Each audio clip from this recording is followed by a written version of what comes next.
Good morning, Mike and Arlen, our Philippine journey. Sorry, it's just been a busy week. In fact, the past 2 weeks have been very busy, but we're starting to get videos back out now. All right, you can't help but feel sorry. You can't help but feel happy. You can't help but feel a range of emotions when it comes to being in the Philippines and watching what others go through.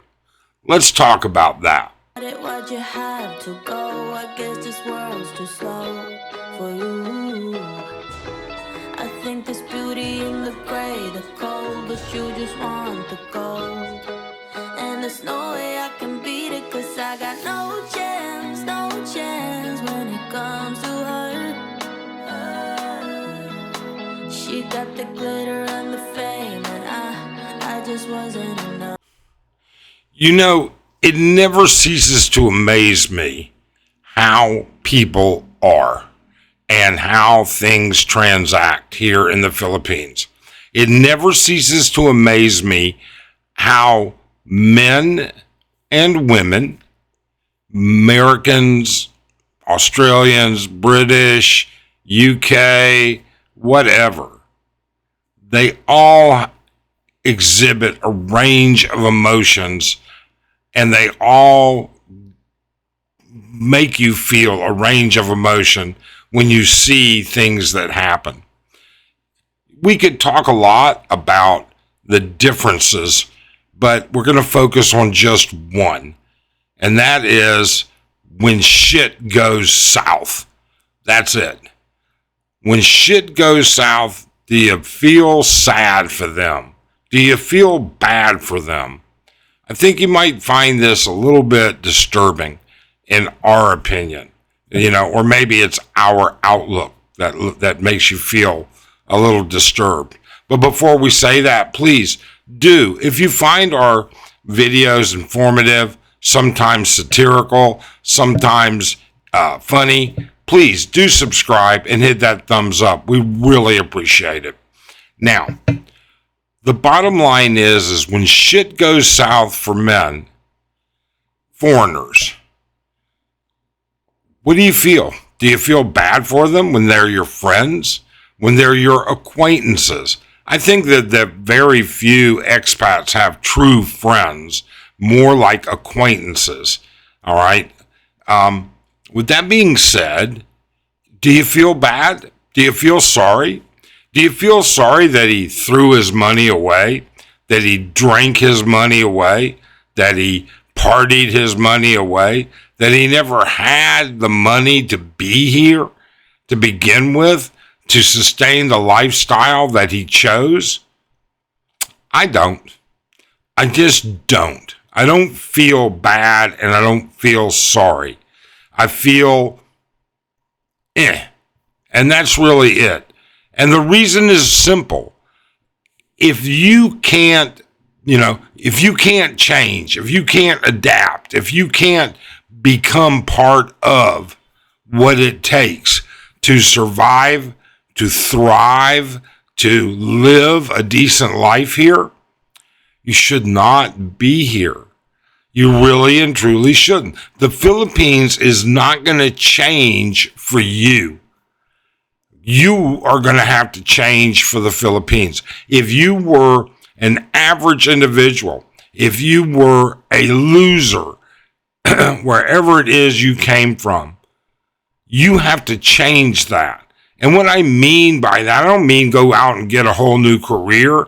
What I mean is you have to change how you treat people, and how you take care of yourself, how you take care of your responsibilities.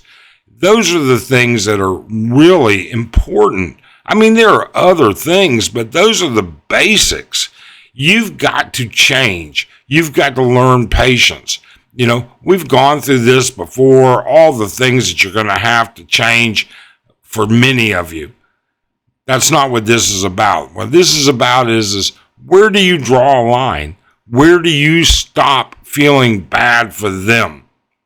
I feel horrible, If some young guy comes here, he listens to bullshit channels and follows their advice. I feel terrible because we always say, and other YouTubers always say, listen and then verify. Use what people say as an example. But some of these men do not do that. They don't watch YouTube, for instance. Many of them don't, actually. I don't know why YouTube creators, we seem so inflated over how popular we might be or whatever. The vast majority of expats could give a rat's ass about what we say on YouTube. And that's just the honest truth. We're not special. We're certainly not special enough.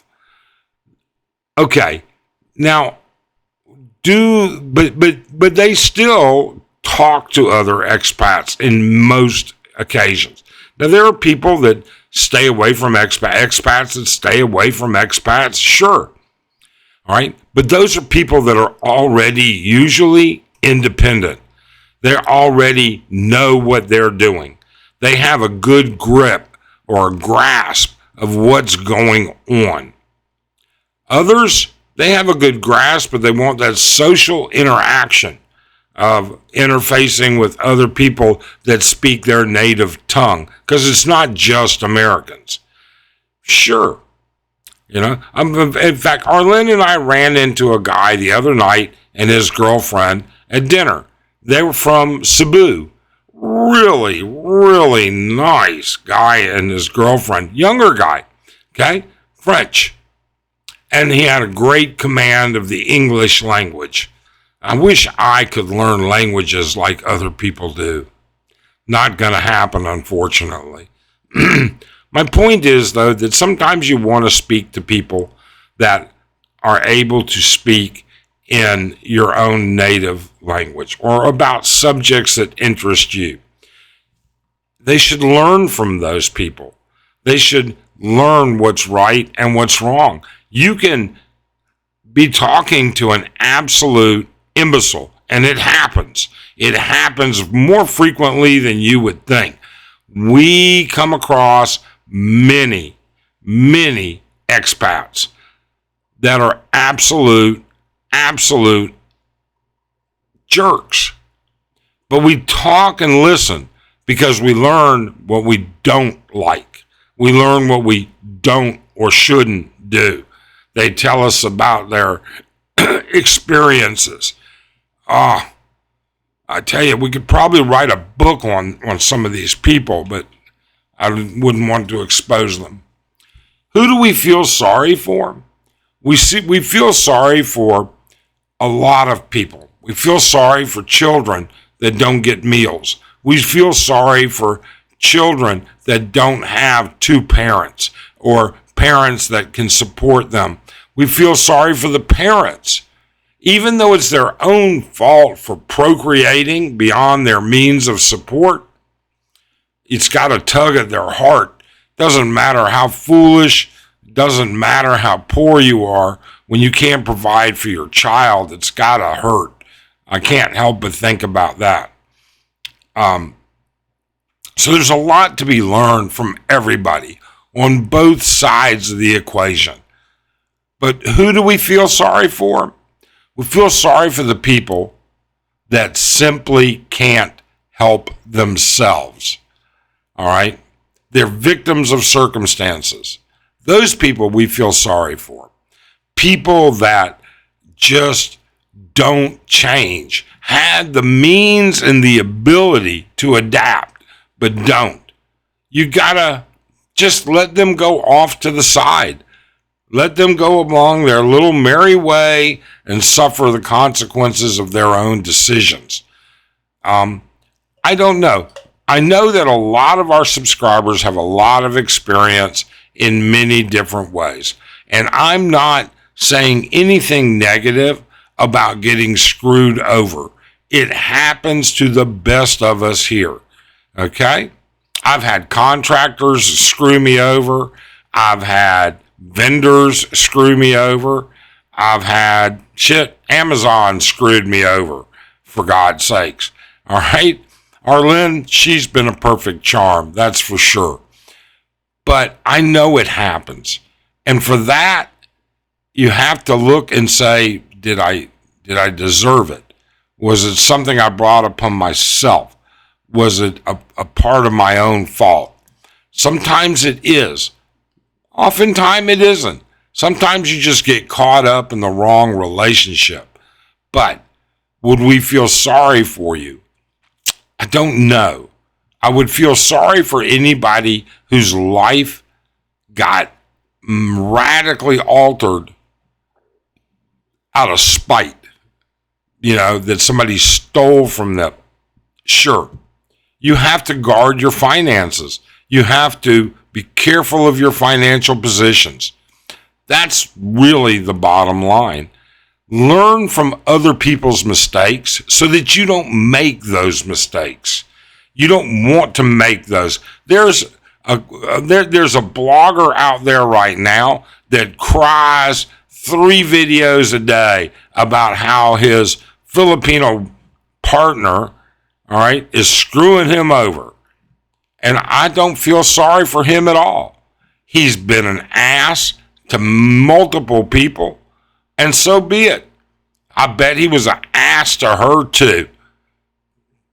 Either way, it doesn't bother me in the least little bit. You can't help but mind your own business. That's what it comes down to. You can't help but judge only yourself. You can't judge other people. I don't know. You tell me, what do you think? We'd love to hear from you. We're going to start getting more videos out. We're going to start catching up on everything.